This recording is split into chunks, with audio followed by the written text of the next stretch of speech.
As an independent environmental charity, Keep Britain Tidy has been working on this issue for many, many years. They are the number one littered item globally. Estimates of about 4.5 trillion cigarette butts dropped every year, which is quite an unimaginable number. And therefore, unsurprisingly, in the UK, also the number one littered item.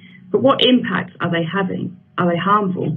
Well, there is quite a bit of evidence for their effects on the aquatic environment. There's been quite a few studies done showing they can be lethal. They can actually kill animals, including fish, crustaceans, gastropods, and microbes and microalgae in aquatic ecosystems. A recent study in 2020 found that actually the cigarette butts can remain toxic even after 5 years of being in a soil or a sand dune sort of environment. So that toxicity from all those chemicals doesn't disappear rapidly. It's actually quite persistent. And so at the time we said, look, someone's got to pay for this at the end, and it really got to be the industry. And of course, the industry came and gave us some warm words about cooperation with Keep Britain Tidy and others to deal with this. Look, let's be honest, straightforward about this. 4 years later, 5 years later, they've done nothing. But I've got to share your frustrations in that it's extremely disappointing to hear about the lack of engagement on behalf of the industry, and that Keep Britain Tidy yourselves, you now think that it's unlikely that the industry are actually able to agree to participate in the voluntary EPR scheme. And I really hope to see the tobacco manufacturers and the companies it represents working more proactively.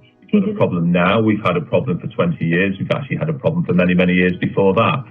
And the fact that something may or may not change by 2030 shouldn't preclude us really getting to grips with this now. You know, as I said before, at a time when soft drinks manufacturers and food on the go businesses are actively now looking harder at how they can come up with solutions and be part of proper framework solutions, there's absolutely no reason why the manufacturers of the number one listed item in the UK shouldn't be following suit and investing in long-term sustainable change. And I've got to say that if the lack of engagement continues, you know, we will have to reflect on what steps we can take going forward to ensure that the tobacco industry does take increasing responsibility for the litter that it creates. We will have some powers in the forthcoming Environment Bill, which will be back very soon, which would allow us to mandate an EPR scheme for tobacco filters. So, you know, we do have that potential tool coming up. And such a scheme, you know, could go beyond what Keep Britain Tidy has proposed in terms of its voluntary approach. So we should get the tobacco companies to pay for this. And, you know, asking for goodwill now, I think the time for that's gone past.